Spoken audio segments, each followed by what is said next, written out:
Train time!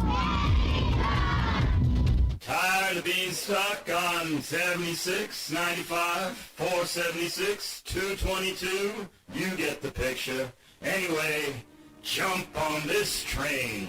Stillwater, Oklahoma police said an officer was on routine patrol at 9:38 p.m. Sunday, this past Sunday, when he saw a tan Chrysler minivan. The officer turned to drive past the van after seeing it stopped in the middle of the street and saw a 10-year-old boy sitting in the driver's seat. Officer turned the car around and activated the squad lights, but the van continued southbound, blowing through a stop sign before turning. The van rapidly accelerated, going up to 50 miles an hour, and according to the officer, he discontinued his pursuit for safety reasons, but continued tracking the van. Eventually, the van went through an intersection in reverse and went up an embankment into the front yard of a residence. The officer then pulled his car in front of the van and blocked it with his squad car. The officer then placed the 10-year-old in the back seat of the car. That's when the 10-year-old boy told the officer his dad wanted him to have cereal before going to school in the morning, so his dad sent the boy to buy Cheerios at the store. He did. It gets better. The officer, thinking, that's a little unusual, asked the kid if his father was intoxicated, which the boy said, yeah, he's drunk, yeah, that's it. However, the officer took the boy home. The officer found the boy's parents had been asleep, so there was no signs of intoxication. The boy then admitted he had just left home without his parents' knowledge to go to the store. 10 years old. 10 years old. By himself. By himself at 8:30. Driving. That's my hero. And he didn't crash. I'm wondering what the father said when the cop was asking him, "Are you intoxicated?" Your son said you drunk. That little bastard. I would be like, yeah, well, usually I am, officer, you know. It's time for the DTrain. Show of hands. Who's ridden the train before? Darren DaVoue. All right. All aboard. Hi, this is Brent Selleck, tight end for the Philadelphia Eagles. When I want the best in talk radio, I jump on the DTrain.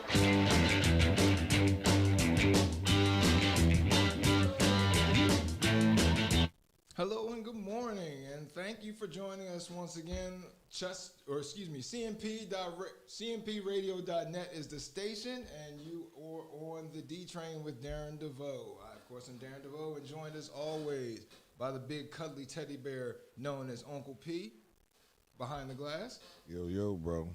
The D Train is brought to you in part. Hey, P. The D Train is brought to you in part by Aunt B's Country Kitchen. Aunt B's Country Kitchen is located at 2300 West 4th Street in Chester, also known as the Marketplace to you locals. They pride themselves on providing savory comfort food, casual dining, and a hospitable experience that you will never forget. Did you just say to you locals? Oh yeah, I am. I have to start remembering. I'm a local now. That's disrespectful. Was it disrespectful? You think so? Yes. Oh, I'm taking offense. I'm sorry. Okay. Aunt B's located. Let's try it again. At Aunt B's Country Kitchen, located at 2300 West 4th Street, or known to us in Chester as the Marketplace. They pride themselves on providing. Is that better, P? I guess. I don't know. I'm just gonna let you go ahead and do your thing. They pride themselves on providing savory comfort food, casual dining experience, and hospital experience that you will never forget.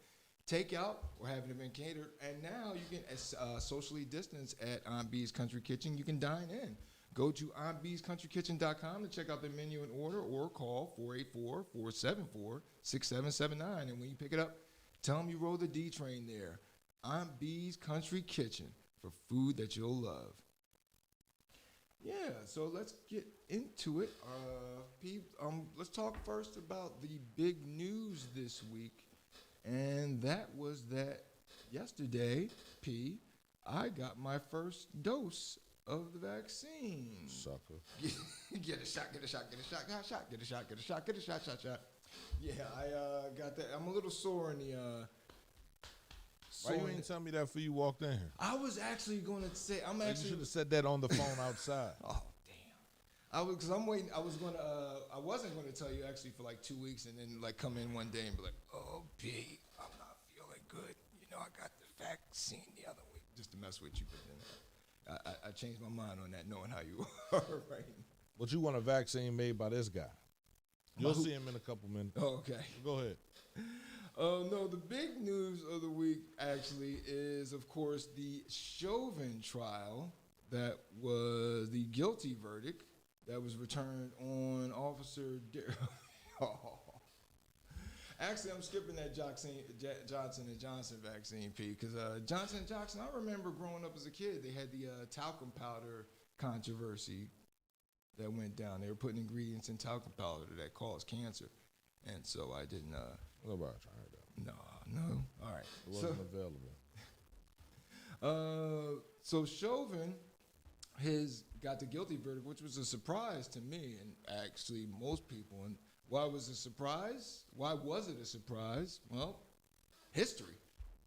Which part of history, Darren? You say? I say all of it. You know. For me, Lisa, good morning. Leslie, Leslie. Hey, good morning, Leslie. Thank you for joining us. What surprised me though was the fact that when this first started, for me, Pete, I was looking at they had the selfie of George Floyd that's been used throughout the process, and my first thought was, what does former Indiana Pacers forward Steven Jackson have to do with some black guy getting killed by a cop in Minneapolis? Until I actually clicked on it and saw, he just looks extraordinarily like Steven Jackson, like sort of like, who's your daddy? No, who's your daddy? Look, when somebody looks that much like you. But this was a lot when Chauvin, he had 17 instances or 17 reports filed against him for excessive force. And there's actually, after the verdict, a video came out about him kneeling on another person before that. So I guess he was like James Harden with the step back three. That was his go-to move. It's a shame because this is what happens when people have, I don't know, like I think that if you take a job such as, some jobs, you take jobs for one of two reasons. One, I need a paycheck right now. Or this is what you want to do. If you fit into that latter category, to me, this is personally, if you fit in that latter category with respect to cops or prison guards, you're a little prone to violence. And then you take into that the fact that you have authority over someone, it can get ugly. And we, people, meaning we aren't evolved enough yet to handle having authority over someone where we can keep the greater good in mind at all times. But it's nice to see justice being served incrementally. The progress might be too slow for some folks, and it's definitely understandable why one would take that stance, but, tough situation. With that said, we're moving on to some sports. Oh, you're done already? Nice little transit. No, well, go ahead. What do you want to add, Pete? No, I mean. No. Please. Go ahead. I see that. Go ahead. I felt like this was one they couldn't not look at. Oh, it was a perfect storm of events. I mean, most oftentimes you see that 30 seconds, and you get all the advice from folks of how the guy could not. What he could have done to avoid getting killed was not give out counterfeit money. Right. But in this instance, we're in that visual age and you see 9 minutes plus of. But just the look that Chauvin gives at the people that are recording him, because he's so purpose in that position. Yeah. Oh, well, bro, you're leaning on his neck. What neck? This neck? Look at that face he gives. Right, what neck? This neck? This neck. And also that face, there's a face that he gives later on, and it's a face that most guys, I'm sorry, Pete, but it's a face that most guys have when they're engaged in coitus. Right. He was like, yeah, girl, take it. Yeah, like that kind of face. Like, I never had the heart to look closer, but I think if you'd have looked closer at the screen, like below his belt, you would have seen a chubby sitting there while he was grinding on that man's neck. Yeah. I think he was definitely in that. Yeah, let's talk about the season. There we go. The NFL draft is upcoming, and we finally got through a week where the Eagles were not in the news for an article that was related to the the front office structure. So that's nice in the meantime. Who are they? They're talking about drafting a corner And if you've been witnessing our secondary play for the past, 3 seasons? Hell, even in the 2017 season, the secondary play, you were like, all right. But so they're probably going to go something. They could go any position at this point, best available player, because there's holes all over that team. But again, we got through a week without the Eagles making any unnecessary Dallas Cowboys, no offense to any. There's a lot of Cowboys fans in this town, P. I mean, everyone likes a winner. Yeah, and There's that's a lot of Cowboys fans. There's a lot of Lakers fans. You know, there's a lot of everybody likes a winner. So you know, if you could just say I like the Dallas Cowboys because they were winning championships. Yeah, that's cool. But how you know real fan? Real fan sticks with you. That's what it's like a relationship. Right. Oh yeah. Right? Oh yeah. Even though you're bad, even though you don't have a job, even though I know at some point you're gonna succeed at what you're trying to be in. You have to have love to be a fan. You can't just love a team because they won championships. Right. Thank you. Right? If they didn't have all those championships, would you be a fan of them? Right. The Lakers, Boston, the 49ers. If they weren't winning all, it's easy to be a fan when they're winning. Fair weather. But when they're losing, well, are you a fan? You still rocking that jersey? Nah. You ain't got no choice now. Because you was hyped. Oh yeah, we got all these rings. Y'all ain't been to the Super Bowl since 1995. And it took the worst trade in professional sports history to engineer that run that they had. Oh, goodness. Yeah, don't even get me started on Patriots fans. Like all these under 30 Patriots fans that are popping up all the and that's okay, right? Because they like a good team. I don't mind that you like a good team, but be honest. Right. You're not a fan of the team. Name your offensive line. If you can't name your offensive line, you're not a fan of that team. You're a fan of them winning. Right. You like winners. You want to be associated with a winner. And that's okay, right? Who doesn't? Right. Who wants to be associated with a loser? But I'm an Eagles fan. It's tatted on me. My grandma was an Eagles fan. Okay. So I will always be an Eagles fan. Bleed green. Even when they make the dumbass mistakes that they're making right now. Okay. I'll be an Eagles fan. All right. The Sixers, speaking of Philadelphia teams, the Sixers didn't have the best week. They got boat raced yesterday by the Bucks. Was it? Yeah, they got thrashed yesterday, like 132 to 90 something by the Bucks. They're not on the best runs, huh? Who everybody was playing? No, and that's the thing. We talked last week about how injury, in this race against Brooklyn, how injuries might come into effect. And then sure enough, Kevin Durant left the game with a thigh contusion. And then last week during the game against Phoenix, where Joel Embiid left the game for momentarily. A lot of Sixers fans held their breath, given his history. And, he came back. But then again, Simmons has been out with a flu-like illness, and Tobias Harris has not been playing lately. He's been missing the past few games. You got to get him rested up for the playoffs. And that's the thing nowadays with the NBA, boy. There's two things. One, it's nice to see the bounce, because back in the day, I remember up until, 3 years ago, you could look at the NBA before the season started, pick out the conference finalists right there before they even tipped off the first game. Now, there's a lot more bounce, and you don't know what's going to happen. And then you take into account this play-in tournament that's going on now. So it's a play-in tournament? Explain that. Well, what happens is 1 through 4, if you're in 1 through 4, you're in.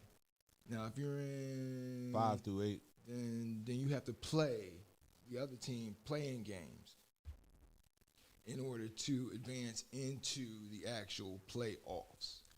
Huh? So they're trying to keep it so that they have the shortened season, but they still get in their playoffs. And that's their moneymaker, because that relates to, you see these guys sitting with load management and what have you. Right.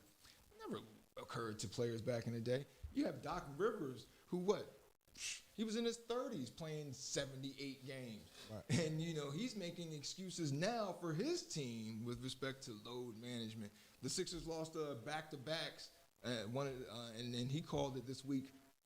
He called it a scheduled loss, because guys they're going to be tired doing the back-to-backs. But give a fuck if you tired. Right. You make millions of dollars. Right, you better play like you want to play. Michael Jordan didn't take no games off. Load management. Scottie Pippen, Charles Barkley, Hakeem Olajuwon, Clyde Drexler, Larry Bird. You can run down in that, but this is the difference. These generations are soft. They are absolutely soft. And they point, it's that. I think it's a couple of factors, P. It's one, the generation's softer, so they don't have the pride to say, the hell with that. I'm getting paid millions of dollars. I'm playing play. that. And two, Oh, no. I have a contusion on my thigh. No. Know how many contusions Michael Jordan had on his thigh? Bazillions. Know how many contusions Scottie Pippen had on his nose? Hell, you could even say Iverson. You can go as recently as him. Man, Iverson hit the ground Often. so many times. And not one time did he ever complain about his tailbone. Right.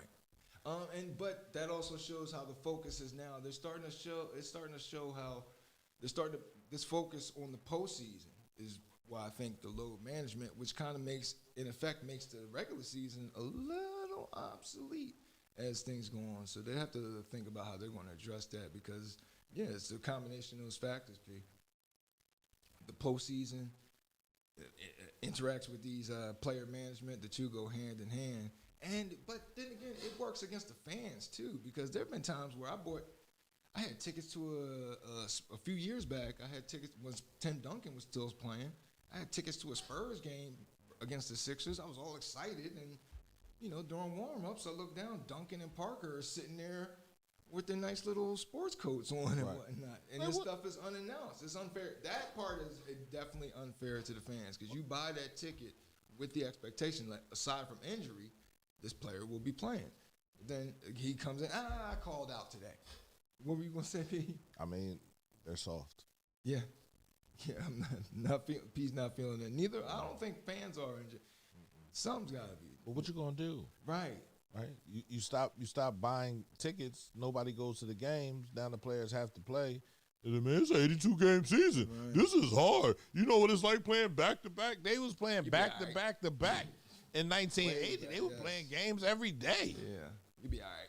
You'd be all right with less traveling commodities, with less phones, with less butler services, with less hypertension tubs, with less cold tubs, with a lot of less shit. And that's the thing, too, the technology and what we understand about the body, the weight training programs that have improved nowadays, they should definitely be. You should be able to play 175 games. Yes. Literally. Exactly. Now I can max is 50 games. Max is 50 games? Are you shitting me? Right. Oh, that's what concerns. That's a big concern. On to the progressive side of sports. The Baltimore Orioles announced Adrienne Roberson as the team's new permanent public address announcer, making her the first woman in the team's history to do the job. Roberson joins the PA announcers for the San Francisco Giants, New York Mets, and the Oakland Athletics as the only women working as stadium announcers in baseball. Roberson, who previously served as the public address announcer for the Orioles AA affiliate, the Bowie Bay Sox, spent the past 8 years working with Georgetown Athletics on lacrosse, softball, soccer, and volleyball. Roberson previously made guest appearances for the Orioles, including during Mother's Day weekend celebrations over the past 5 seasons. So good luck to her in that endeavor. Yes, absolutely, man. Women are taking up the mantle of whatever they want to do. And I want to say, yeah, absolutely. If you know about baseball, you could be a play-by-play player, person. A color commentary. I don't have a problem with that as long as you're knowledgeable. Right. I don't need you up there like number 42.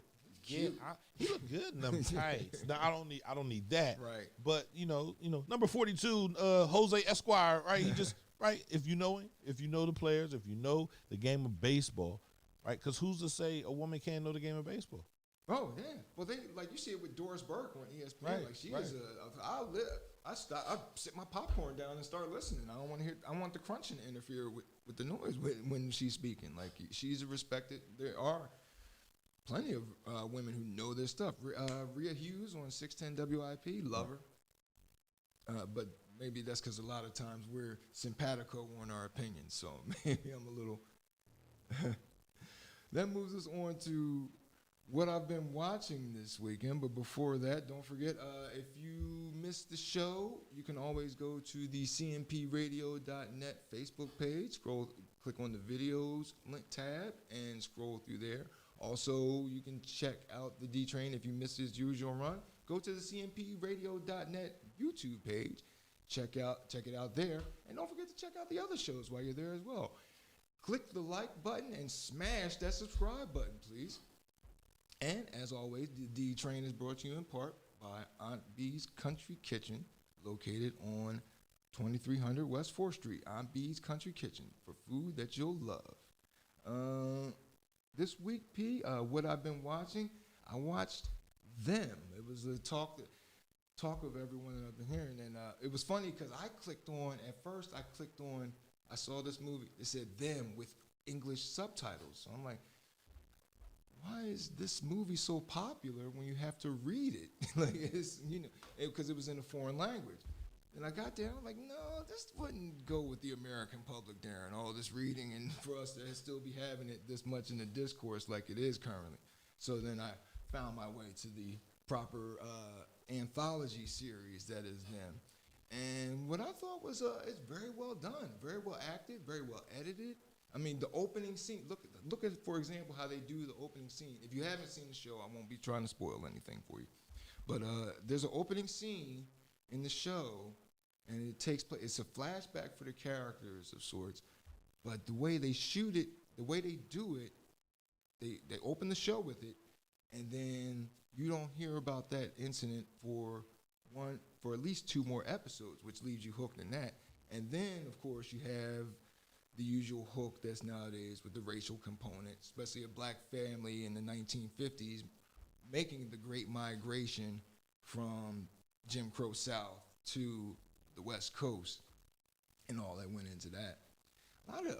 It was amazing to me. It was funny because they showed this one part where the white folks that live in the neighborhood and the guy, it's funny how they segregated themselves once they got into this party. They're having a little party. The women sit in the house, and the men go out to the garage, but they're all talking about the same topic. This family moved in, and they're talking about how it might affect them and property values and what have you. When it just goes back to that old kindergarten lesson. Worry about you. Because, you still worrying about this family and what have you when there's all kinds of underlying issues in your own household. And I guess people, a lot of times they would do that to distract from those problems. It's easier when you're focusing your hate on somewhere else instead of focusing your eyes on your issues. It tell you what, though, no matter what ethnicity you are, watching them, like say if you're a black person talking to another black person, or a white person talking to a black person, or Asian, it makes for interesting conversation. It's very well done. So I highly recommend it, and that's on Amazon Prime. There's a show on HBO that I've been watching, a miniseries that's set locally, but it's set locally here in Delaware County. There's all kinds of mentions of Whitley, etc., to the point where you're sitting there watching it, and as a Delaware County resident, you're sitting there going, I know those places.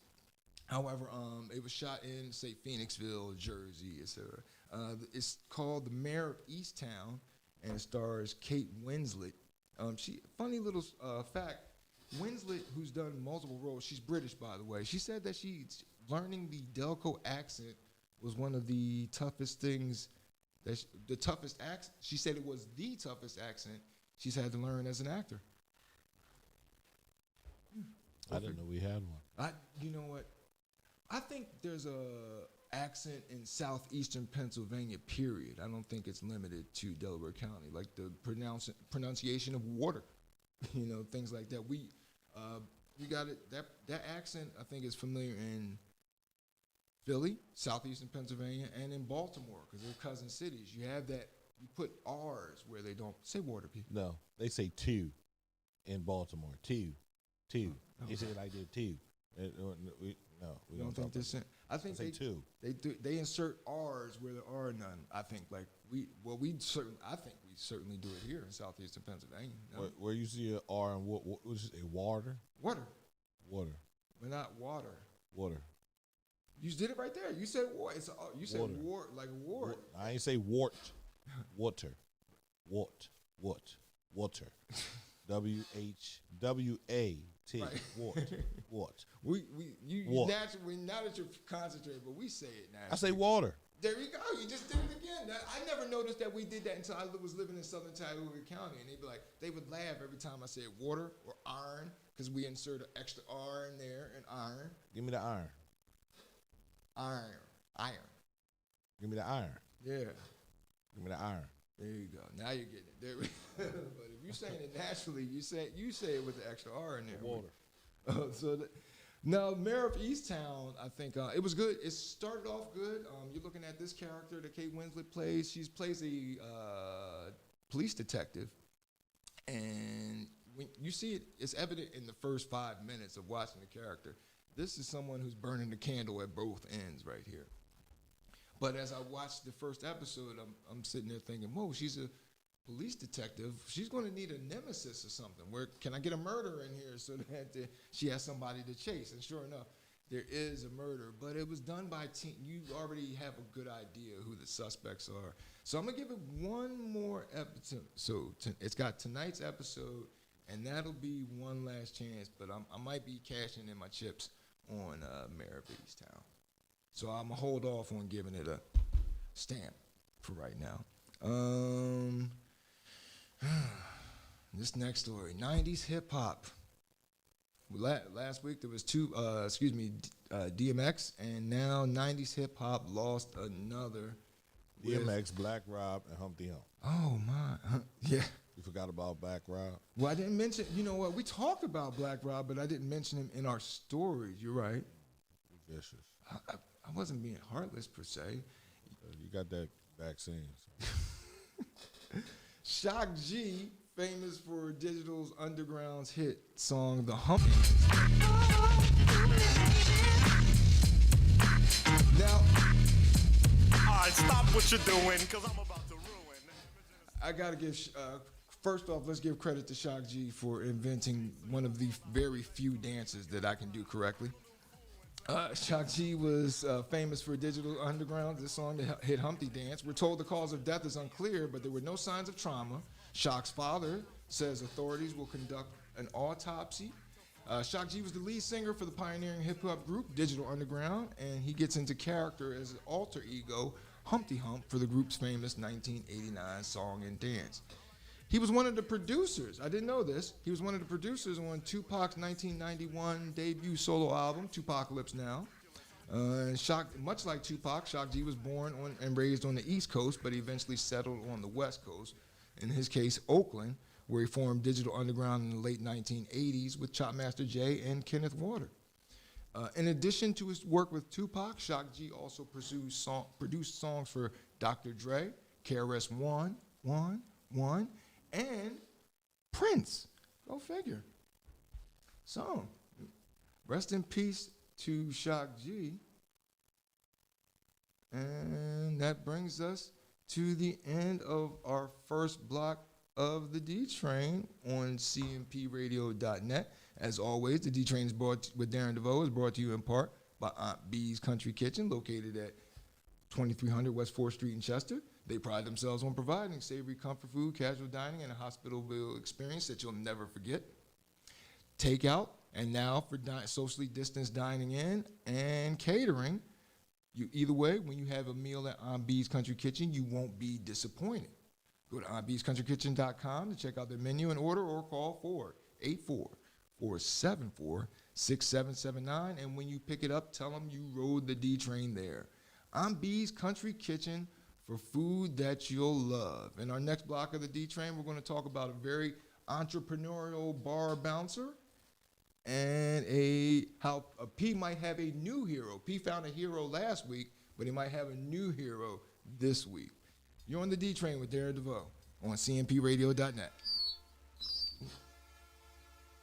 How are we going to handle this? I mean, this train's en route to pass through some highly populated areas. 700 level attitude, heart of the Italian stallion.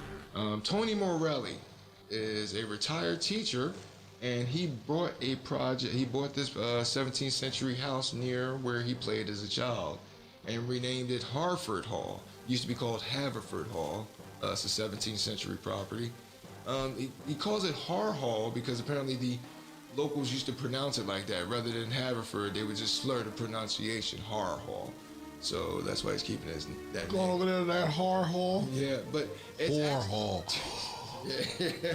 It's actually part Airbnb now too. Parts of it, so he's converting it bit by bit property.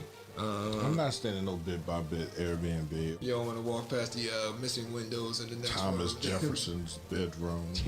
I knew you were going to say something. I'm good. This bedroom was once slept in by slave owners and people that beat black people for no I reason. knew you were going to go all Marcus Chuck D. Garvey on people. I'm not doing that shit. I'm not. No. Wait. way in hell. What if it was a stop on the Underground Railroad? It's too far up Pennsylvania. No? Yeah, it's too far. No, it's not. It's not. Thank you, but I need to know where that oncoming train is. It's the DTrain with Darren DaVoue. Your engine, but it's my damn train, all Yes, right? it is your I'm train. the damn conductor. That's true. Hi, this is Sheldon Brown of the Philadelphia Eagles. When I want the best talk radio, I jump on the DTrain. Everybody.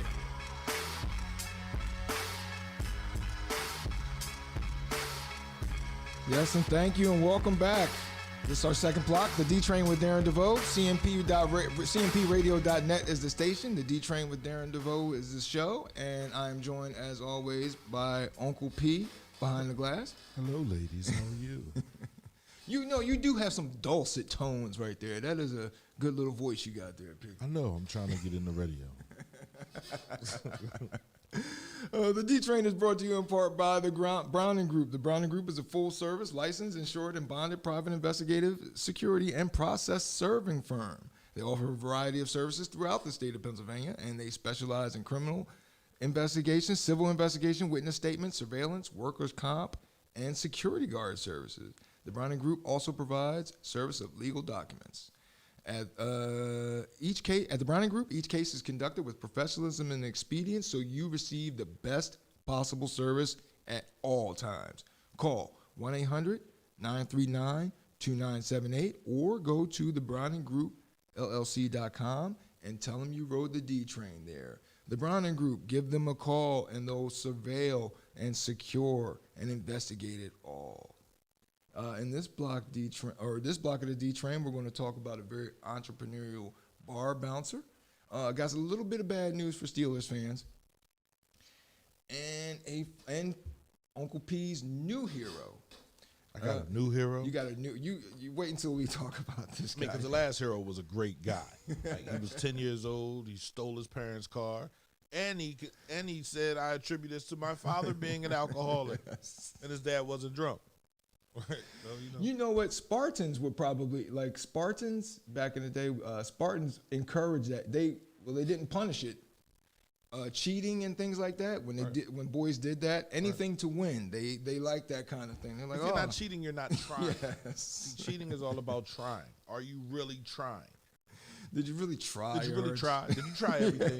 Did you try to clip him? Remember the movie Friday where Did you just ask me that? What's that? Oh yeah. Remember the movie Friday? Well, remember in the movie Friday. Okay, that's better. Okay, you're right. Remember in the movie How many Friday? times I watched Friday? Yes, how about that? Okay. Remember in the movie Friday where Smokey looks at Ice Cube and says, "You got to be stupid for getting fired on your day off." Man, is you stupid? Well, there's a gentleman, Carl Green of Chester. He was police arrested on 2 a.m. Friday, April 16th, while working at Bill's Tavern on West 3rd Street in the city. What happened was Green had been wanted on a warrant stemming from a January drug bust at his house, where authorities turned up 22 grams of cocaine, $1,145 in cash, and paraphernalia consistent with drug trafficking. So they went to go arrest him at work, where he was a bouncer at Bill's Tavern on West 3rd Street, and that's when officers arrested him with two phones, $2,564 in cash, so he's stepping up the game, and 14 small plastic bags containing cocaine and a larger bag containing suspected cocaine, authorities said. Green was arraigned by District Justice Griffin, and his bail was set at 10% of $50,000 for each case. Green was committed to George W. Hill Correctional Facility. I believe judging by Mr. Green's entrepreneurial spirit, I would imagine he's already out. And where he will wait, he's waiting a preliminary hearing scheduled for May 5th, 2021. He gonna knock you the fuck out. Well, my thing is, I'm wondering, I'm betting that it got a little bit, it's probably not as fun right now with him not there. Like, man, business went down. Why? Now that Carl got locked up. Why is it? What's his name? Carl Green. He gonna fuck you up. You think so? Oh yeah. Well, why? He's in I'm just reporting the news, Carl. Hey, I don't want no smoke. Hey, man, listen, let me talk about my case. I admire your entrepreneurial spirit. I've never had the balls to work while I was at work. I always get off work and then go to another job, but I'm down with him. I mean, if he could take that go-get-em spirit, that go-getter attitude, and apply it in a more productive manner, sure, but why has to be more productive? Actually, if he's selling cocaine, he's making people more productive. What could be more productive than bagging up and selling cocaine at a bar that you bounce at? How did they catch it? What happened in the beginning? Oh, well, he had a drug warrant from, they raided his place in January. And he had that warrant from They raided his place in January. And that's the thing that I don't understand. That's what I'm trying to figure out. Why is he on the street? Right, there's something in there that doesn't make sense. On the run. Why was it? And he wasn't running far, obviously, if you locked him up at George's Tavern on West 3rd Street. Bill's Tavern. Bill's. Right. Bill's Tavern. Come on, get it right. Right. George. We don't have a George's Tavern. Okay. Y'all don't? No. Okay. Right. Bill's Tavern. Yeah, but that's the thing I don't understand. Like, and that's what my thing is, why you got the work on you, bro? Right. You didn't hide it somewhere in the corner or something. Like, you, it's a body warrant into a bar. There's tons of people in there. Right. Oh, go see my man once you're inside. Yes. Yeah. Or put it on the corner of the chair and have an eye on it. Like, do something. Get I don't know. Right there. It takes you being scared of the police to be prepared for the police, right? And I tell people all the time, if you're not scared of the police, you won't be prepared for them. Right. So understand that they can do anything. They can run in here, they can grab you. Why is it on you? Yeah. I was the same way. And as a black man, we have natural born allergies to police contact. A lot of guys choose not to take their Benadryl, so to speak, and taking the precautions to make sure that they don't interact with the police. A little bit of bad news there's a lot of Steelers fans in this town too, but that makes sense to me more than Cowboys fans because one, the Steelers are in the state, and two, the Steelers are an old franchise. They have fans everywhere, much like the Eagles are an old franchise. Those older 70-plus year old franchises, they have fans everywhere. It's a natural circumstance. Steelers cornerback Justin Lane was arrested early Friday morning in Willoughby Hills, Ohio, and has been charged with improper handling of a firearm, which is a 4th-degree felony in Ohio. Lane was pulled over at 1:20 a.m. on Interstate 90, driving 89 miles an hour in a 60-mile-an-hour zone. Willoughby is a suburb of Cleveland, by the way. During the traffic stop, it was discovered that Lane was driving with a suspended license and that a warrant was out for another traffic violation for which he failed to make a court appearance.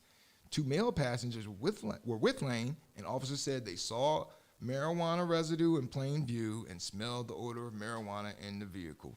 Officers said they also saw a loaded 9mm Glock handgun in the center console of the Dodge Charger that Lane was driving. What are you getting into, sir, that you're driving? Never mind. Let's continue. During interviews, it was determined that Lane would be charged for improper handling of the firearm. Lane was also cited for speeding.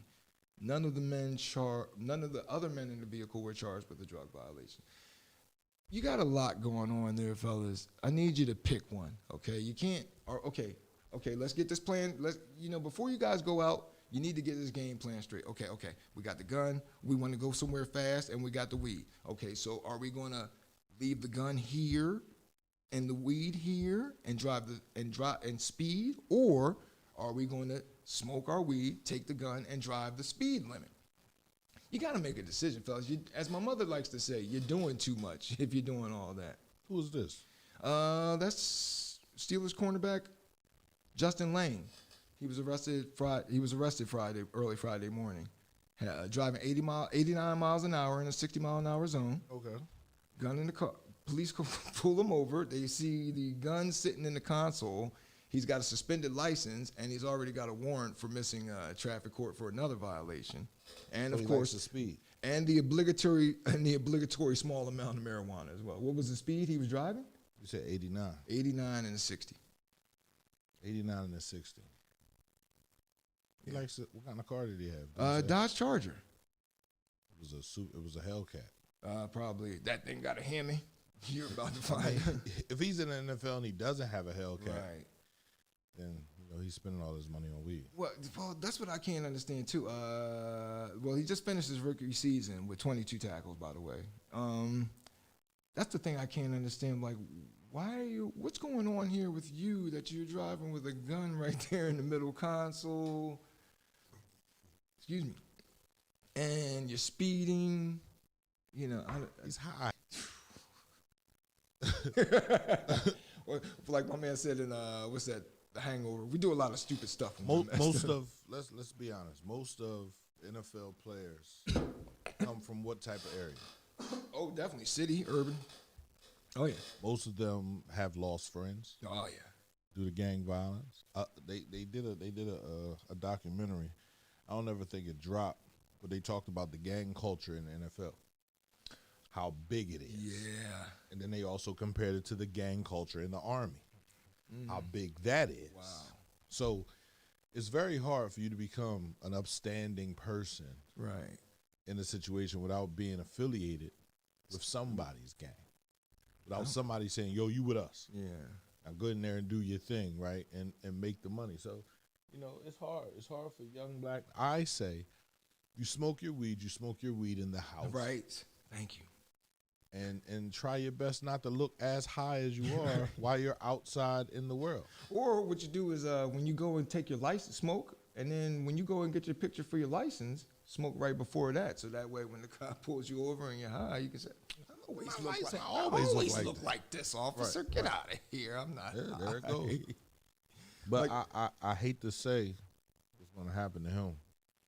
Yeah, the NFL gun, and it's the marijuana yeah. and the speeding is like done made yourself a nice cocktail. Yeah, he's probably going to be sitting out. He's going to the way NFL and this personal conduct policy. He's going to be missing at least 6 games. At least. Hey, you got to be smart in that. Yeah, I'll never understand that. Immediately after that big news of this week with the Chauvin verdict. Right. My mind automatically went to the cop in South Carolina that shot a few years back in 2015. He shot that gentleman who was trying to get away from him in the back 5 times. That gentleman who they said in the news, when you read the news story, it said running, but then when you watch the video, like that wasn't running. That was the perfect time for that cop to go, ooh, let me go run back to the patrol car, strap on some ankle weights, get some exercise in for this foot chase. This gonna be real easy. No. Instead, what he did was let off 5 shots in this gentleman's back. The cop, who is, what was his name? The cop is Michael Slager, and his 20-year sentence that he got, he didn't get a 20-year sentence for murdering the gentleman, but he got a 20-year sentence for violating his civil rights. He wanted to appeal his 20-year sentence, and the judge upheld it. Slager's reasoning for appealing his sentence, he said that his lawyer had never told him about a plea offer from prosecutors that would have cut years off his eventual sentence. The judge didn't buy it, and the judge upheld his 20-year sentence. So. Yeah. He didn't think he was gonna go to jail. Like, what the hell? Yeah. What do you mean? Hey, judge, man, my lawyer ain't telling me nothing about no deals. Y'all cutting deals? I need to get back in front of y'all. I'll take that deal. Now. Right, I'll take that deal now. Nah, you took it to trial, buddy. You know. That coupon expired, sir. You better open that asshole up. Don't drop the soap. Right. Don't worry, man. There's a seat right at the for you and Chauvin. There's a seat right at the Aryan Brotherhood table that's waiting. Right. Shit, even the Aryan Brotherhood, they'll rape your ass too. Just because you're a brother don't mean you won't get none of that ass dead. Right. They gotta rape each other. Oh God. Right? You know, just you can listen. There are rules. There are positions. There are places in a gang. Hierarchy. You can join a gang and just be that gang's woman, or in better terms, a bitch. Right. Hey. And have protection from the Aryan Brotherhood. Dang. Right? If you don't knock somebody out, you have no other choice. Gotta beat somebody. You have to be ruthless. My suggestion is to beat someone up on your first day. But my suggestion is to go in there, find the first person, right? That's a little bit bigger than you. Right? Gotta be bigger. Is punking other people, punch him in the mouth, and stomp him the fuck out real quick. Right? It has to be quick. Because if you go in there and you think you're gonna join a gang, right, you're gonna have to open that butthole. Oh damn. This is the worst application process ever. Oh no, it's the only application process you apply for. Damn. Oh. You want to go try your luck with the other motorcycle gang? No, I'm good. I'm gonna find Big Leroy and punch him dead in his chin and see what happens. Toots and booty. That's who you are. You getting toots and booty written on your back. Oh goodness. Oh. Come home after 20 years, your wife asks you, "What's that tattoo on your back?" Nothing. It is nothing. Don't I'm going worry to the tattoo parlor to get it covered. Exactly. Oh no, my husband came home with a T&B on his back. Oh, he did? Oh, he was getting handled. That's how it goes. Speaking of dating, we've all been trying to impress that lady whose eye you're trying to catch. Well, Robert Chapman, 50-year-old Robert Chapman of New York did exactly that same, or Carmel, New York did exactly that same thing.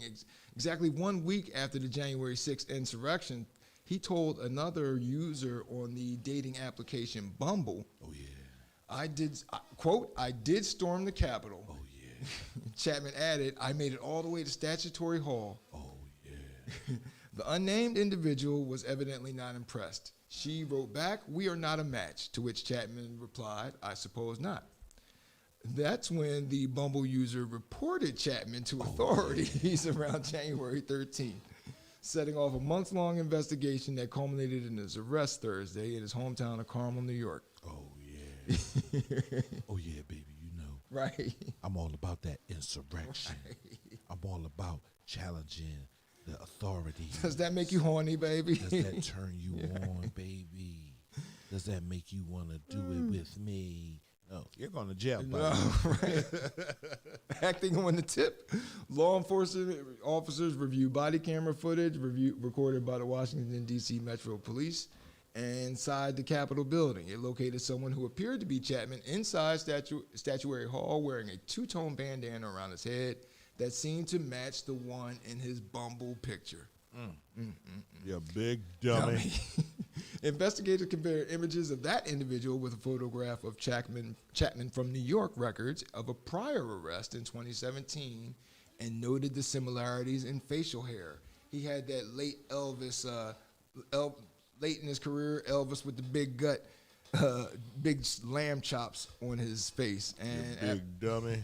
After conducting further surveillance, they confirmed Chapman was indeed the New York resident they were looking for. Chapman was released on bail following a virtual appearance before the U.S. District Court for the Southern District of New York. He is restricted from traveling to Washington, D.C., with exceptions for legal proceedings and a pretrial hearing that is scheduled for May 19th. All right. And, you know, I'm planning a family reunion for we're having a family, the DaVoue family, DaVoue / Williamses / Browning / we're all having a family reunion next year. And, you know, there's all kinds of quality time activities that you can have with your family. Well, the family that scams together stays together. We won't be getting involved in any scams. But this Robert Whitley, 70-year-old, and his daughter Noni Whitley, 46, of Atlanta, sold more than $5 million worth of stolen merchandise between January 2011 and November 2019, authorities said. Yes. I knew you'd appreciate this. The father-daughter combo reportedly operated out of a Southwest Atlanta warehouse, paying professional shoplifters cash for trash bags filled with over-the-counter drugs, shaving razors, and beauty products. Yes. They faced federal time in prison after pleading guilty in the elaborate multi-million-dollar scheme. Now, here's how it worked. For years, they paid professional shoplifters to target pharmacies and big box stores from the metro Atlanta area and then sold those stolen items on popular websites at a marked down price. The drugs and cosmetics were stolen from retail chains and supermarkets around the area, such as CVS, Kroger, Publix, Target, and Walgreens. Yes. The two seemingly they covered it with seemingly legitimate businesses that they sold the stolen items with. Closeout Express and Essential Daily Discounts, which were owned by the elder Whitley and operated by the daughter. Yes. Yes, they managed the organized retail crime operation and sold them on popular websites such as Amazon, Walmart, Sears marketplaces. The operation was shut down in late 2019 when federal agents raided the Closeout Express warehouse and several homes connected to the Whitleys. Investigators said the locations had been used to sort, store, and process the stolen items by removing store information and any anti-theft devices that were left on the packages. During the raids, agents recovered more than $1 million in stolen merchandise. I thought they was going to say $1 million in cash. Oof. Although $1 million in merchandise, I do respect that they went big. Yeah, if you're going to go. Right. If you're going to go in the bank, go to the vault. Right. Exactly. Don't waste sit there. your time Yes. with no tellers. Yes. Get to the vault. Robert Whitley pleaded guilty to one count. He only pleaded guilty to one count. After all that, he's only got one count hanging over his head. He pleaded guilty to it. One count of interstate transportation of stolen property. That's it. Yeah. They can't charge him with stealing the shit. Yeah. He didn't steal the shit. How about that? Receiving stolen property. And his daughter pleaded guilty to one count of to commit interstate transportation of stolen property. Yeah, that's why the feds came in there, because it went across state lines. Right. That's why you keep everything in whatever state you're in. You stay in it. Right. All that bouncing between states. But as soon as they started doing online, that's when you're leaving a footprint. That's when you leave, not just a footprint, but you're going across state line. Okay. Right. Oh, yeah, because the business is conducted anywhere. Right. Yeah. How about that? Their sentencing hearings are scheduled for July 28th in court. Are you a cat? For you folks, are you a cat person or a dog person? Me? Or I was just general. Well, yeah, you too. I like to kick cats. My mom had this Siamese cat. I used to torture the shit out of that cat. Damn. But let me tell you something. That cat was a killer. Okay. Coming to the end of his life, he had my total admiration and respect. Possums, he took them on. Raccoons, he took them on. Squirrels, he brought them in the house. Birds, he brought them in the house. But he was a absolute killer. If I am to get a cat in my life, it would definitely be a Siamese cat. And you know, it's funny, domestic cats in this one Animal Planet special I saw about killer cats. It was ranking cats like tigers, etc. And it was ranked. The domestic cat was the #1 cat killer. It kills all sorts of things, from the bugs up to, as you mentioned. Right. So yeah. You got a lion's nephew in your house. Right. I used to put him up on the joint and shut the door on his tail. Oh, he'd be hot. Oh, he'd be hot. Well, I did this story. This cat pictured above, he had a use for folks that were cat people. This feline was stopped outside the Nueva Esperanza jail in Panama, which houses more than 1,700 prisoners. He, according to Andres Gutierrez, head of the Panama Penitentiary System, the animal had a cloth tied around his neck that wrapped in that cloth was packages of white powder, leaves, and vegetable matter. Oh, they was moving that work. Yeah, they were using the cat to smuggle drugs into the prison. The substances on the animal were likely cocaine, crack, and marijuana, according to another official. Now, what they do is prisoners use people on the outside load up the cat, and then the prisoners on the inside use food or milk to lure the animal to them so they can retrieve the drugs. Wow.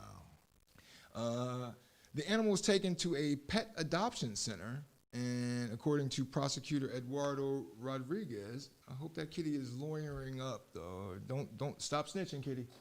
Don't give up your peoples. The cat gonna tell him. Right. Meow. He might, man. You give those cats a play toy, they start giving up information. They start talking. Yeah. Cats talk. You're on cmp.radio.net. You're on the DTrain with Darren DaVoue, brought to you in part by the Browning Group. The Browning Group, give them a call. They're process, secure, and investigate it all. In our next story, wildlife strikes back a little. I don't know about you, but not fucking with no elephants. Poachers always get my goat. Ever since I was a story about those ivory poachers and whatnot, and now they're also poached much in South Africa or Africa in general. They poach much game, rhinos, etc. Well, one poacher definitely got his just desserts. He was ran over. He was a suspected poacher, and he was trampled to death after running into a herd of elephants at exactly the worst possible time. He was trying to run, and this was in South Africa National Park. Or Kruger National Park, excuse me. He was trying to run from the authorities or the rangers who were trying to catch him and two others for poaching. What he did was he ran across what do they call them? Pack of elephants? Herd, right? Herd of elephants who were protecting their young, and then started to stampede. Thus, he got trampled to death. The man was one of 3 suspected rhino poachers whom rangers were chasing. The one guy that did get caught, he said, "I haven't seen my man." And then the other guy, authorities are still looking for him. He got away with an injured eye. He might still be out there, but the lions would have gotten to him by now. He's lion snack. So he tried to poach from a elephant, and the elephant went. They were trying to kill rhinos for the horn. That's another big item. I'm not killing no rhinos. No. You need an assault weapon. Yes. For that. I need to know that thing is dead. They're thick-skinned too. Yeah, I need a 50 cal automatic machine gun. The joint that they put on a chopper. I need to place that on the top of a rock, and I need to hit them. This brings us to your hero. This is who I suspect will be your hero. He's weekly hero. Yeah, right. Actually, that might be a good say. Salvatore Scumace, 67-year-old man in Italy. Shit. He's an OG. Yeah. He was busted after he raked in over $647,000 over 15 years without showing up a day to his hospital job. Oh, shit.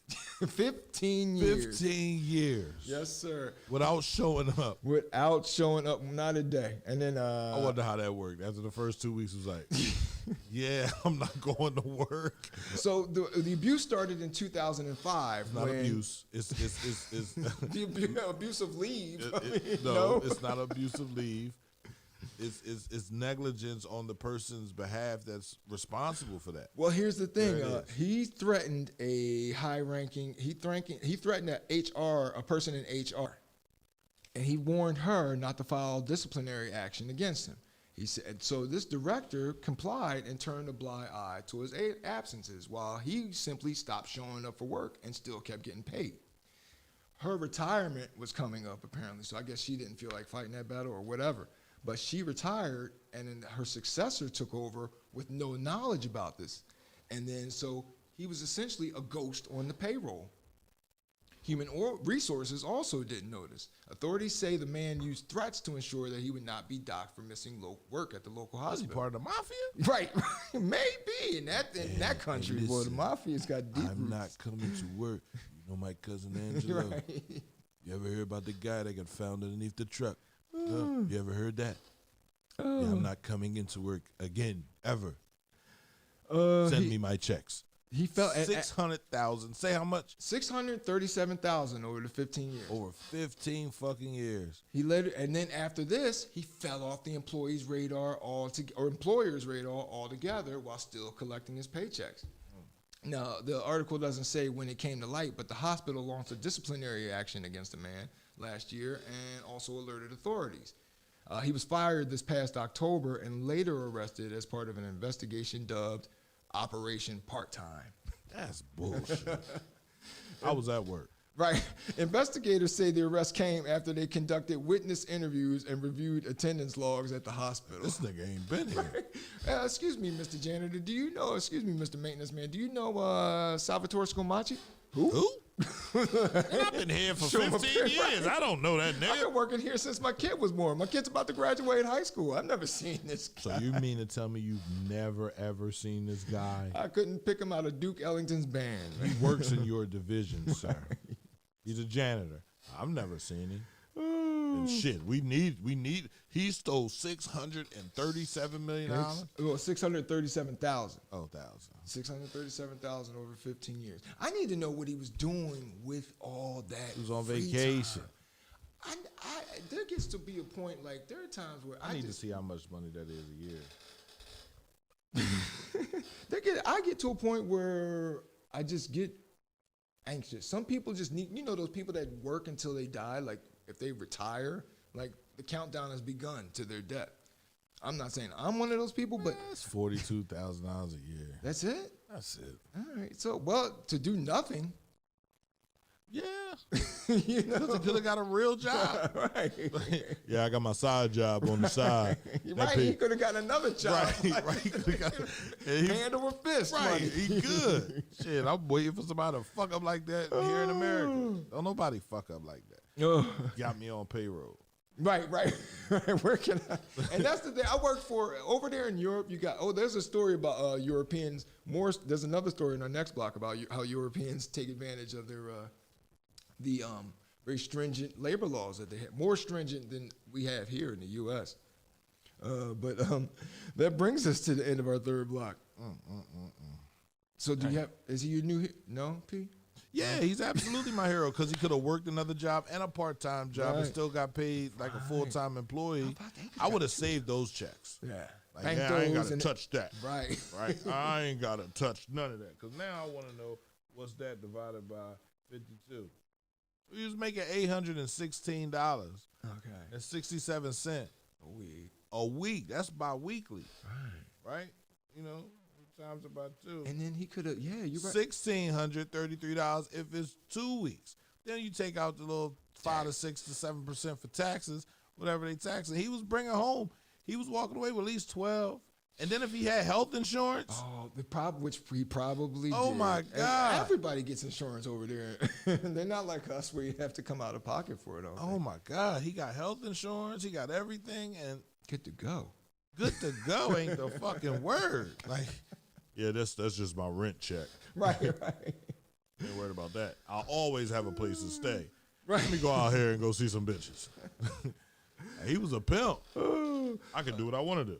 Don't forget, folks, if you missed the D-Train with Darren DaVoue live, you can always go to the cmpradio.net Facebook page, click on the videos tab, and scroll down. You'll see the show from there. Also, check out their other shows, Hour 23, Mic Check, and what's the show with my man that I'm scared of? My man, he was a Marine and in the Army. Oh, Mike Miller. Yeah. Anybody that does two branches of service in the military, I'm all about. I give them a wide berth. But there are multiple platforms. You'll find multiple shows that are worth your time on the cmpradio.net Facebook videos page and on the cmpradio.net YouTube page. As always, the D-Train with Darren DaVoue is brought to you in part by the Browning Group. The Browning Group is a full-service, licensed, insured, and bonded private investigative security and processing firm. And they specialize in criminal and civil investigation, witness statements, surveillance, workers' comp investigations, and security guard services. At the Browning Group, Each case is conducted with professionalism and expedience, so you receive the best possible service at all times. Call 1-800-939-2978 or go to the Browning Group LLC.com and tell them you rode the D-Train there. The Browning Group, give them a call. They'll process, investigate, and surveil it all. Coming up in our next block, P, we're going to talk about another guy who went through extremes to miss work, and a guy who thought he was playing on a guy who thought he was maybe honoring DMX by performing a Rough Rider stunt. You're on the D-Train with Darren DaVoue on cmpradio.net.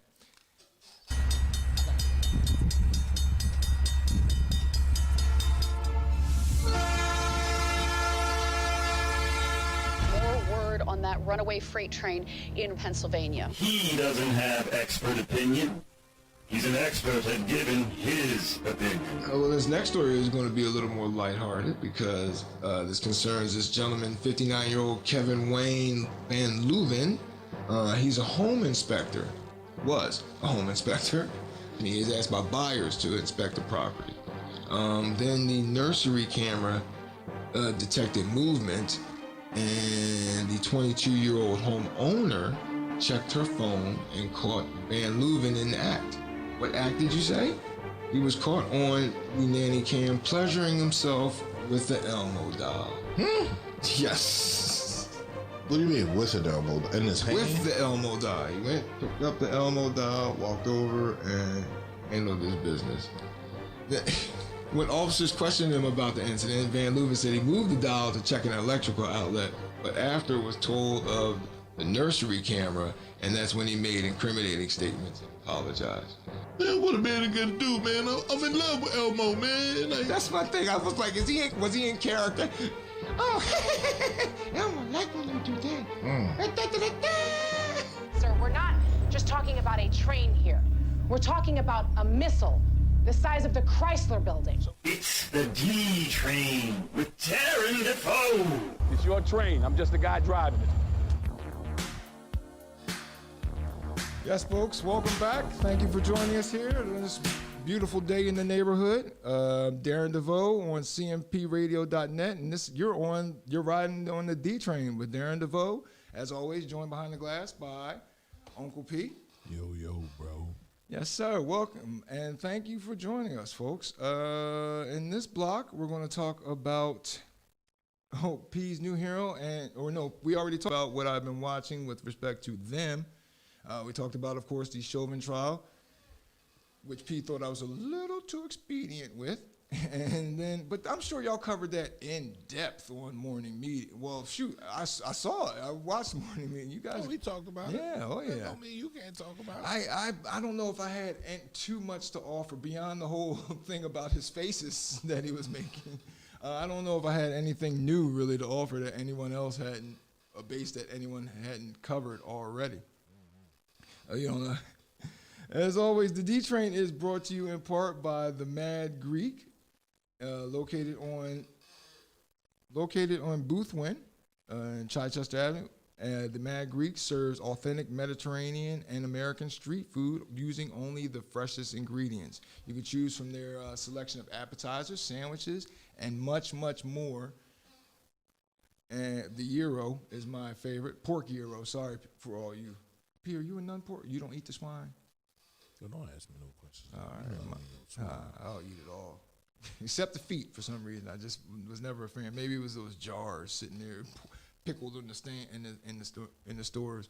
But I'll eat every. Buying pickled pig feet. Yeah. There was a few stores that used to have pig feet sitting right up on the shelf in the solution. And you would buy that? No, I wouldn't buy. No. But like that was the one. That's the one part of the pig I do avoid. But anyway, at the Mad Greek, they also sell falafel and delicious wings and awesome desserts, especially my favorite, the baklava, which they make the best that you'll ever. I say this with all conviction. They make the best baklava that you will ever have. But damn it. I just was feeling myself. Baklava. Too. I just knew I had it down. Oh, you know you didn't. I know. Call 610-494-0400 or go to the madgreekrestaurant.com and call. And when you pick up your food, tell them you rode the DTrain there. The Mad Greek, authentic Mediterranean and American food that's done deliciously and fresh. All right. With that gets us into our third block. We've all been there. Wait, what's the weirdest place you've ever done it? Had sex? Yeah. Oh. I've never had sex in weird places. Really? My mom's bed. We've all done that in our teens. Sorry, Mom. Oh, no. My car. Okay.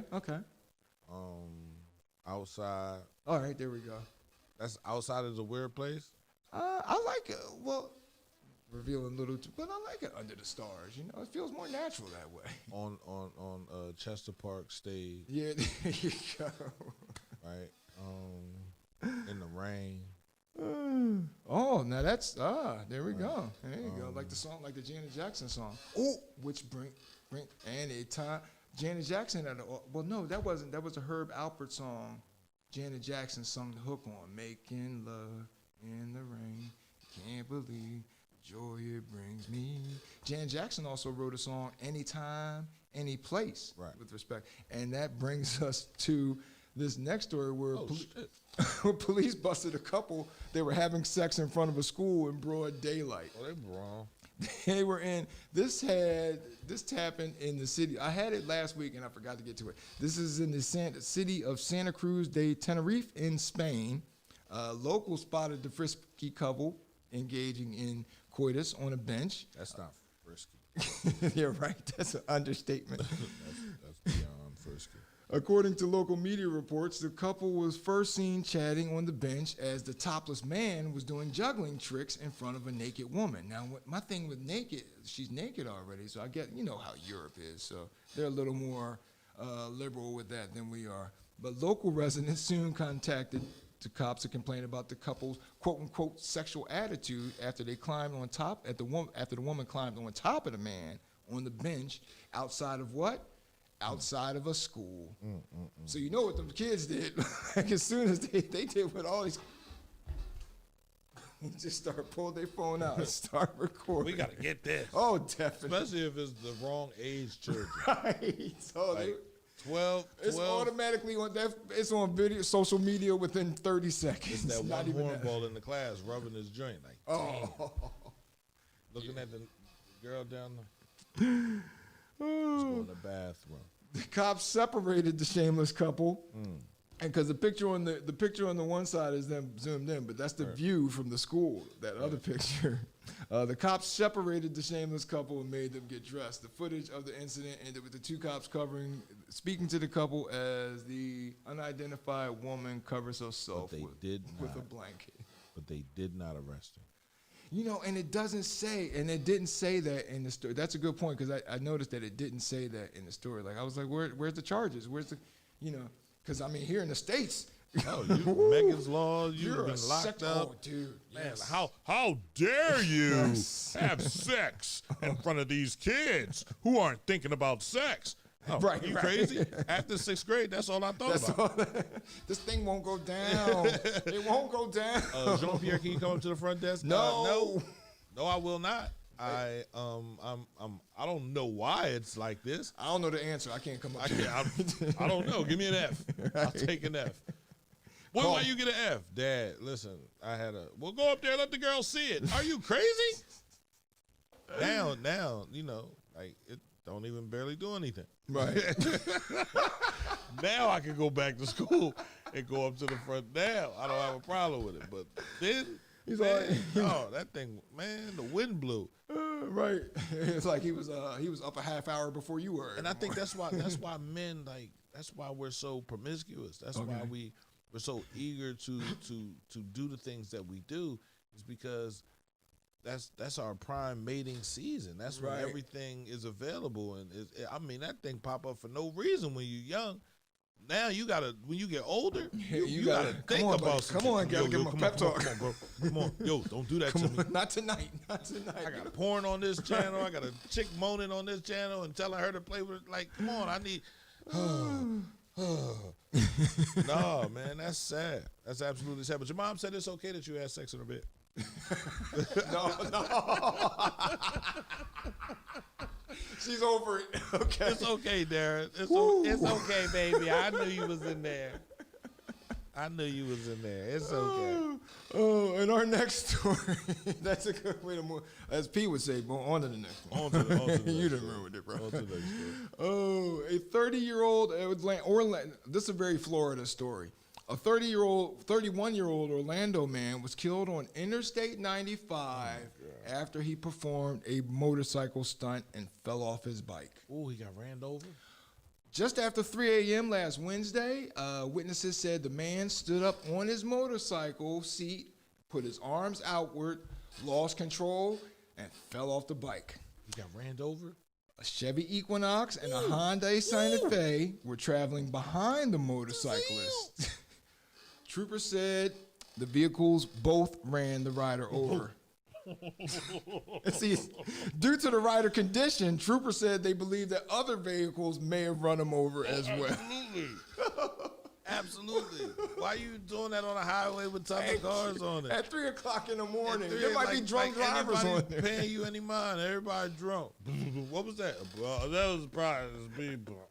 On the highway? As you might, on the I-95, one of the busiest highways in the nation.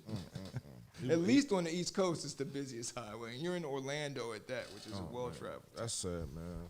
As you might imagine, he was pronounced dead at the scene. Yeah, R.I.P. to him, man. He died of a natural circumstance, P. Natural to what he was doing at that time. Stupidity. Yes, There's sir. no way in God's green earth am I ever going to stand on a motorcycle. I'm not riding a motor. Listen, literally, I'm a speed demon. Right. I was trained how to drive to get away. Get away. That was it. Get away. He was a getaway driver in training. I was a getaway driver. That's how I got trained how to drive, right? So there was there's no respect for it. It took me 5 times to take my permit test to get my license, right? Because I wasn't stopping at stop signs. I wasn't yielding. I wasn't turning on my turn signal. Everything was all about escaping the law from catching me. That's how I learned how to drive. You know that DMV person was like, like, turn around. Like 3 times, turn around. Try again next year. Then I just had to focus, and I said, you know what, I got to stop at all these stop signs. On my hand. They're not suggestions. And I got my license. But there's no way I'm riding a motorcycle at all. At all? I like speed. Okay. Yeah. I like to go fast. Right. I'm not getting on a motorcycle and doing no 120, 130, 40 miles per hour down the highway. Yeah. Oh, no. Because I've heard a story. I heard a story about a guy that was local, and he was speeding on the Walt Whitman and lost control and right over the edge, down into the dump. Yeah. I need doors. Yes. I need a hood. Yes. I need a roof. I need all of those things. I need the car to get hit. Then I can maybe be a little bruised, but I'm not about to take the brunt of that. No, I'm good. Because I like, there have been times when I'm going down a mountain on my bike and I'm going at like 40 miles an hour, and I'm like, let alone on one of those machines with all that horsepower between your legs. Call me what you want to call me. Yeah. Call me alive. But you can't be on 95, bro, acting like for poor departed Mr. They didn't give his name, but poor departed can't be doing that, man. I know DMX passed, but the Rough Riders Anthem video is the Rough Riders Anthem video. That's what his body. That's the sound his body made. Damn. Oh, we talked about gender reveal parties last week and how 2 people died in an airplane crash during the gender reveal parties. Well, those parties are added again. This time, he said they died. Yeah, 2 people died in a plane crash last week. So those parties are added again? Oh, well, those gender reveal parties are added again. All right, Sorry killing about people. That. Yeah, yeah, or injuring people. Causing what the fuck they came back to life? We're going to die again. Zombie people. Well, these gender reveal parties, they cause death, chaos, or damage, or just chaos in general. Neighborhoods in this story comes to us from NBC4 in New Hampshire. Neighborhoods in several different southern New Hampshire towns were rocked by a mysterious explosion Tuesday. Kingston police say the blast was caused by a family using explosives to reveal the gender of their baby. Oh, they're tripping. Yes, you can blow your hand off. You can kill somebody. Right. Fuck blowing your hand off. Chief, kill the baby mama and the baby. Kingston, how about that? Kingston Chief Donald Briggs said the blast happened at Toro Mayo Industries in New Hampshire around 7 p.m. on Thursday, or Tuesday night, excuse me. Kingston residents say it was nothing like they had ever heard before. Said one neighbor, it was earth-shaking. It shook houses in surrounding neighborhoods and was even captured on a doorbell camera from the next town over. Some people claim that it was an earthquake, but that wasn't the case. A team of meteorologists shot that down when they said that no earthquakes were reported at the time. And then police confirmed that it was a gender reveal party using explosives. Investigators are still investigating, but they believe the people used a legal explosive called tannerite and had permission to be on the properties. Police say they've seen the gender reveal video and can confirm it's a boy. So mazel tov. And while neighbors are well aware of this new explosive trend, they say gender reveal parties are too much for like this one, or too much for a small town. But as my mother might say, you're doing too much. A big old explosion for Briggs. Chief Briggs said investigators are looking into possible property damage, and there could be charges in this case. Why are they looking into possible charges of property damage? Because there were reports this explosion cracked the foundation on a few houses. Again, doing too much.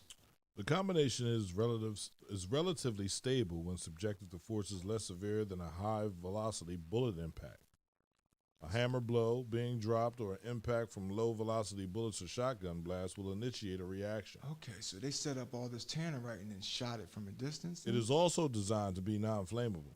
Okay, so they figure, we don't have to worry about starting a wildfire. Although its explosion can ignite flammable material. Yeah, how about that? Because it's sold as separate components which are not themselves explosive, it is not regulated by the U.S. Bureau of Alcohol, Tobacco, and Firearms and Explosives. You can't have loopholes for the explosives. I'm sorry, Pete. Go ahead. And can be transported and sold in many places without legal restrictions that apply to explosives. All right, I'm going to say we got to get our arms around this tannerite thing real quick before this. Oh, my goodness. Because it is sold separate and as separate components which are not themselves explosive.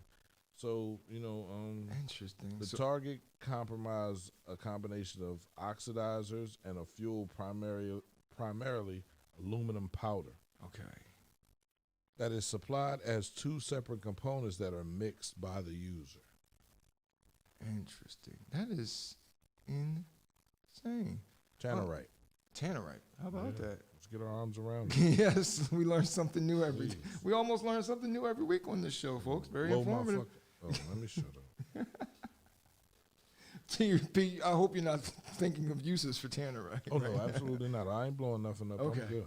All right, very good. I just don't want nobody to blow my shit up. Oh, really? How about that? So tannerite definitely doesn't work. Have you ever been at a house party? Have you ever felt unsafe at a house party? No. How about that? With the exception of in the party itself, no weapons involved. Have you felt unsafe? I know I have, like at some college house parties, you're dancing and everything, especially when something by the No Limit Soldiers family comes on, and you can feel that floor rocking underneath, and you're like, you know what? Now's a good time to go have a cigarette and get outside real quick. Well, Athens, Clark County, police responded to an incident near the University of Georgia, and Atlanta police were already on the scene. Now, what had happened was a floor collapsed during a house party. Many a person fell down. Luckily, there wasn't a basement, and it was just a crawl space beneath them, so they didn't fall very far. Excuse me, bless you, P. Thank you, sir. Police were already on the scene when fire crews arrived to perform rescues to remove victims from within the structure. National EMS ambulances were also on the scene, and the nature of the emergency led to a fire response, which was upgraded to include the engine. Reports said a majority of the first floor collapsed into the crawl space beneath under the weight of a severely overcrowded party. 25 people were treated with a variety of injuries, including scratches and cuts, up to a potentially broken arm. However, no patients were transported by EMS, with most either driving themselves or taken by friends to a local area hospital. Estimates put the size of the party at 500 people. And authorities were having a difficult time getting in there to rescue folks because there were so many cars. Code enforcement officials were contacted regarding whether the property should be condemned. I'm going to go ahead and I'm no engineer, building engineer, nor do I play one on TV. But I'm going to go ahead and say, yeah, let's knock that floor down. P, we talked earlier about a guy going through extremes to skip work. Well, this guy in our next story, what he did to skip work was he got married. Not one, not two, not three, but 4 times. A man in Taiwan, and he asked, this is what happened. Okay, so he was a man in Taiwan, he's a bank clerk. Now, what he did was he took advantage of marriage leave that they offer you. So you get married, you get to miss work you get leave for a week. So what he did was he got married to a woman, then immediately he married her on April 17th and immediately divorced her. Therefore, and then a week later married her again, immediately divorcing her again, getting himself another. So what he did this, again, 4 marriages, 3 divorces. He was trying to miss a month of work. Now, this is the fun part. It followed the 3rd divorce, May 11th. The bank suspected abuse of the marriage leave and was like, no, we only paying for the first one. So my man, and you're going to love this part, my man sued the bank. Then he sued and he filed with the Taipei City Labor Bureau. The bank got fined $20,000 for not paying the leaves of all 4 marriages. The Commissioner of Labor Standards said, and the Commissioner of Labor Standards section of the Labor Bureau, Hang Jingjiang, though agreed the man's practice was unreasonable, but said that there is no such provision in the Labor Standard Act that a person cannot marry the same person to get leaves. So he found a little loophole in the system, worked it, and then got his day in court. Give me my money. Give me my money. Pay me. Shout out to him, man. Right. Like, all these countries got all these provisions. And you know what? There was a guy I worked for. He's from Germany. I worked for him at a tourist trap in Old City, waiting tables down there. And man, you could tell by the way he treated us and with regards to it, you could tell he got to America and was like, I'm about to go buck wild now. You ain't got to do this, that, and the other. I don't have to give him pregnancy leave, all that. Oh, man, it's on. You work. It's on. You work until you're dead. Like, oh, dog, I can't work today. I don't care what you can't do. He was not trying to hear that. There's this old movie with Marlon Brando called On the Waterfront. This one character would always say, "You got to work. You get to work." And that's what we do in this country. Thank you, folks, for joining us once again. You're on the you're on the DTrain with Darren DaVoue on cnmpradio.net. Brought to you in part by the Mad Greek. This next story: you ever had a problem with your neighbor? Sometimes we have a little problem with the neighbor. Sometimes you don't even know really that it's a problem. You know, if I have an issue with my neighbor, right there you go. Let's talk this out. Yo, bro, like I'm really gonna need you to get your dogs. They be barking all night. Give them some food, or I'm gonna feed them. And if I feed them, they ain't gonna wake up. I gotta. Never mind. I don't even want to get into that. Because if I feed them, they ain't gonna wake up. I ain't gonna tell you that, but I'm gonna let you know, man. Look, do something about these dogs. Right. The dog shit. There was a woman, she was on the Preston and Steve show. She was talking about, she's like, my dad killed the neighbor's dog when I was younger because he fed him some meat laced with antifreeze. Listen, it's a wrap. I will soak it and listen, all of it, and the dog will tear it up. He'll go in his dog house, lay down, and never come out again. He tried, and that's the thing she said. He tried to reason with them on multiple occasions, and it still kept happening. The dog barking for all hours. Well, Thursday, a woman in Arizona, Mom, your state. AZ. Francesca Wickoff, she's a former firefighter and EMT. She left her house in the morning and found 2 slashed tires on her car. She also found a severed finger on the ground near where the 2 tires were slashed. Cut their finger off. What the fuck? How would you cut the She thinks she knows who did it, judging from the trail of blood leading to the house next door. You gotta be a dumb motherfucker. Why? She said that she and her husband were at a get-together the night before when her male neighbor became intoxicated and started a physical altercation with them. Said Wickoff to the Maricopa Monitor, he was asked to leave and he didn't like that. So he tried to retaliate by slashing my tires. Cut his fucking finger. However, he left a little consolation prize. Wickoff discovered the detached digit Thursday morning, but thinks the tire slashing happened the night before. She said that her neighbors heard him yelling and crying around like 10:30 p.m. My thing is, okay, fine. You went a little too far with your overreaction to your neighbors, and then you compounded this mistake by chopping your finger off. But at least, bro, you got to remember that finger, bro. You got to get that on some ice. Go to the hospital immediately. Right to the You gotta drive to the hospital immediately. That finger's now dead. It's overnight. It's done. Police, you have no finger. Police took the finger with them, according to the Monitor. But Wickoff says she has not seen the neighbor since the incident.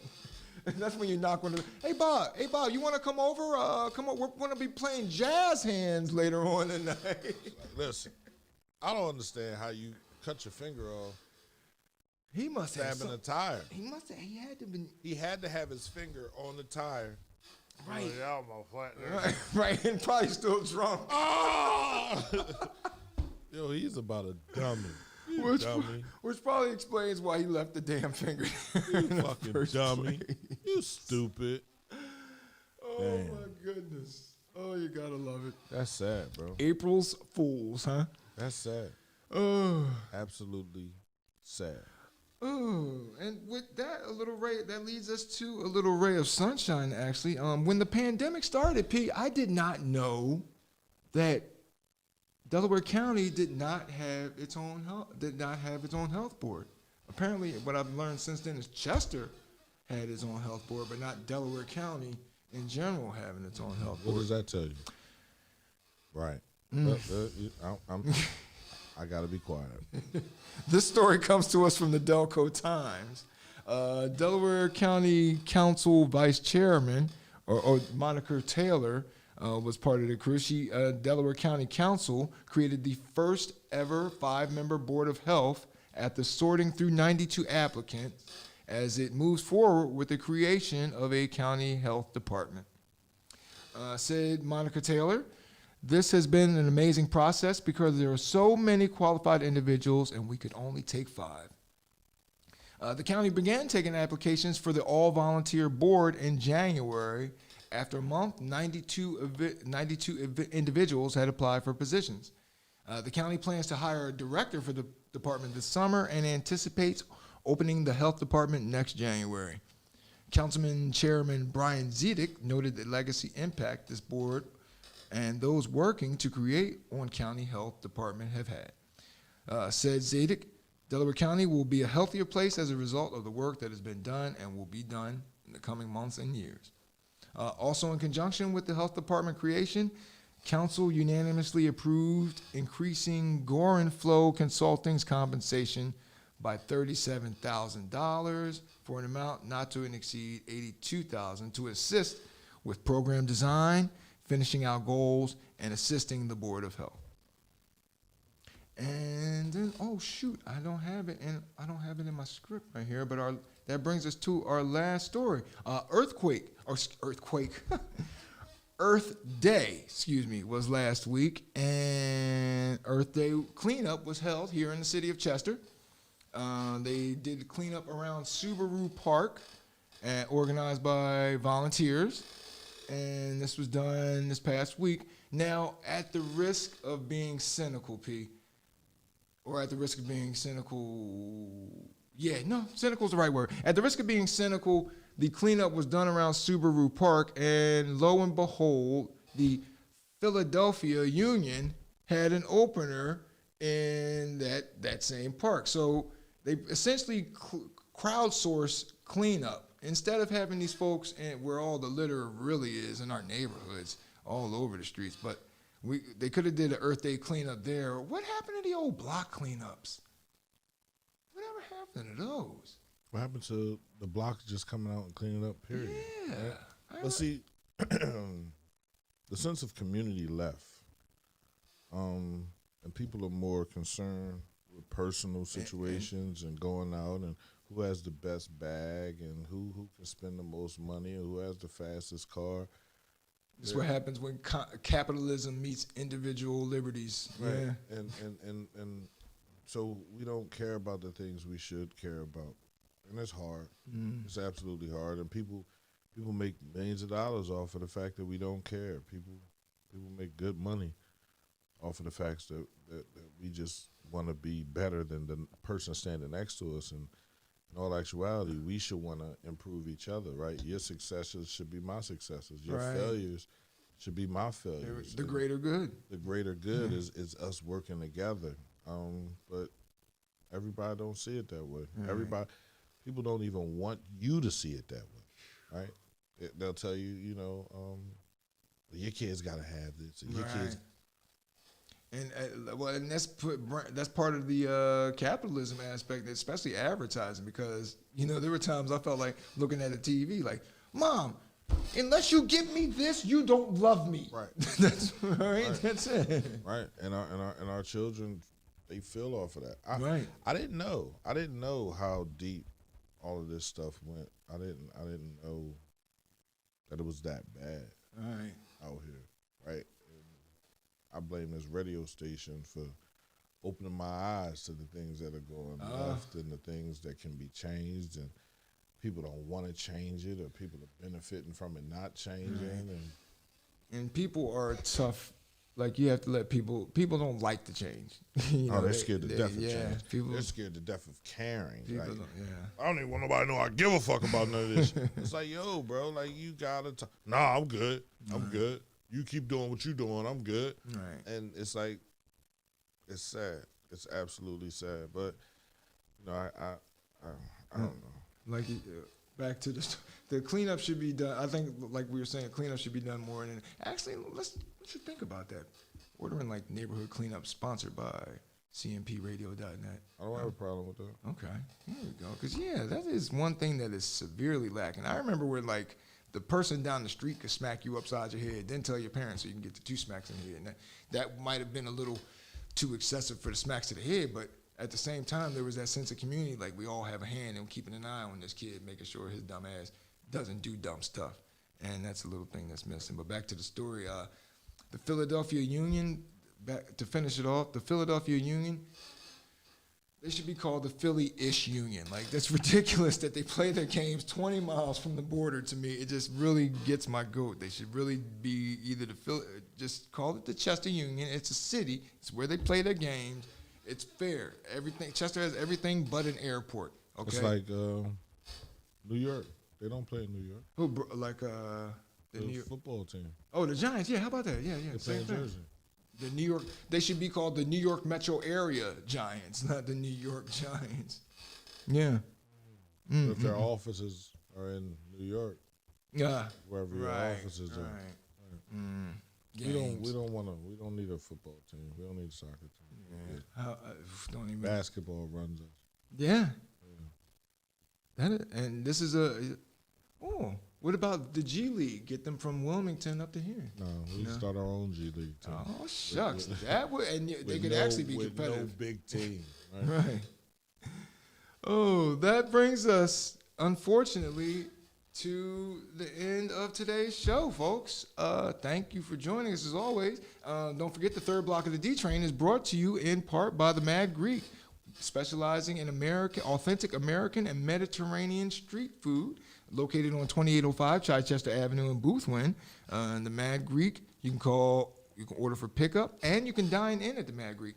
I love going to the Mad. You know what? Now that once I get my second dose in about 3 weeks, P, I think I'm going to go. I used to love going into the Mad Greek on a Friday when I was teaching, taking a couple of bottles of wine. You can still get COVID, right? Like literally, like the only reason they're giving people the shot is so you don't die from it. But let's just say you weren't going to die from it. You can still get sick. It just won't be as severe as the last one. You thought you were COVID free? Yeah, I thought I was. You thought you didn't have to wear a mask? I thought I was like Wonder Woman with the bullets now. No, that doesn't. I was just going to wear the mask to keep other people comfortable. You ever got a flu shot and still got the flu? No, I actually avoid the flu shot. Oh, you avoid a flu shot but you're going to run after this COVID situation. Because I'm a firm believer in letting that immune system get a little stronger. Like if I drop some food on the floor, I'll eat that just to keep that immune system in shape, you know? So why would you get the COVID vaccine? Because that thing, man, I don't want organ failure. Organ failure. Yeah, I'm scared of organ failure. Yeah. You throw those two words into something, you got my attention right there. But the Mad Greek, don't forget, you can you can dine in socially distanced and responsible, of course, at the Mad Greek, or you can call to order for pickup, and that number is 610-494-0400. And the Mad Greek, delicious and fresh, authentic Mediterranean and American street food. Oh, thank you, Mom. I appreciate it. She said, great show, Darren and Pete. She keeps calling you Pete. It's okay. That's what Pierre stands for, Peter. Oh, how about that? There you go. Right. That was my dad's name. Also, special thanks to our other sponsors, On B's Country Kitchen for food that you'll love, and the Browning Group. Give the Browning Group, give them a call. They'll process, secure, and surveil it all. Thank you for joining us this week on the D-Train with Darren DaVoue. We look forward to seeing you next week. And please, have a good and productive, how do I say it, P? You got my I made that up for you. And do you have that saying down yet? No. Have a peaceful, productive, and positive week, folks. Thanks again. Have a good one now. Oh, shucks. One day. Alright, stop what you're doing, cause I'm about to ruin the image and the style that you're used to. I look funny, but yo, I'm making money, see? So yo, world, I hope you're ready.